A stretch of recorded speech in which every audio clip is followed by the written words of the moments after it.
What's happening? Coming to you from a very dirty blue truck, heading out of El Cajon on my way to my first spot. I parked under a very unforgiving tree and it attracted a few birds. But anyway, yeah, just gonna go pick up this first load. Got 3 very local loads with Amazon booked tonight. Payout on all 3, I'm looking at about $750. Should take up about 5 hours of my time. But listen, tonight's not about the loads. It's not about the rates. Tonight is about detention pay with Amazon. What is it and how to get it? Let's get after it.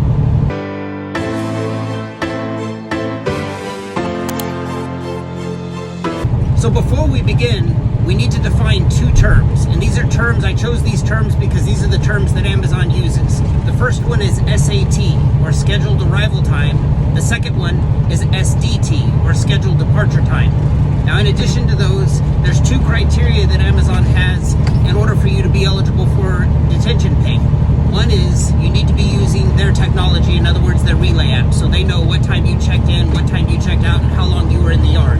The second thing is you have to understand that the first 2 hours are on you. So basically when your scheduled departure time happens, those first 2 hours that go by, you don't get paid anything for those. However, anything in addition to those first 2 hours, rounded to the nearest 30-minute increment, you are paid $50 an hour for, up to a maximum of 5 hours or $250. All right, made it down to Sand 5. Looking at a 6:30 departure time. Waiting on trailer 119 to go green. All right, just waiting for this trailer to turn green. One thing that's interesting about Amazon, as far as, compared to other brokerages, most other brokerages, they try to take care of stuff like detention pay, what I would call proactively. They're they're calling you every 30 minutes. They're verifying that you're still in the yard, that type of stuff. Amazon doesn't do that. Nobody's going to call you. There's nobody for you to call. In fact, if you do call ROC and say like, hey, this is taking longer than expected, they're going to tell you, wait for the payment to come out and file a dispute. So on this particular load, my SAT was 9:01, my SDT was 11 o'clock, and I ended up staying there until 1 waiting for them to unload the trailer. So from 9 until 11, that's on me, but from 11 until 1 o'clock, that's $50 an hour times 2 hours. I'm owed $100 of detention pay. So to get to that, we're going to click on payments and go down and find the week that I want to view. And we're going to click the View tab. Near the top right, I'm going to click on File a Dispute. It's then going to ask me if I want to continue to file a dispute. I do. I'm going to select the load in question. And once selected, I'm going to click on Add to Dispute. And then I'm going to click on Proceed to Dispute one item.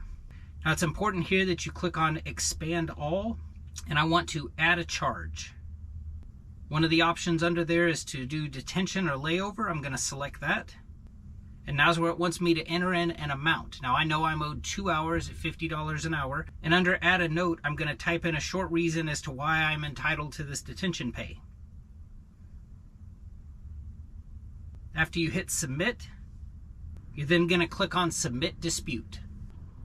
One important thing to keep in mind with these disputes is where they show up. At first, I was thinking they would show up on an invoice. They don't. They actually show up separately. That's why at the top here, you have the option of clicking on either invoices or disputes. When these disputes are approved, like this one that I have from January 13th, that money doesn't show up on an invoice. It just is directly deposited into my business checking account. So if you're keeping an eye for it on an invoice, it's never going to show up there. It's always going to show up in the disputes tab.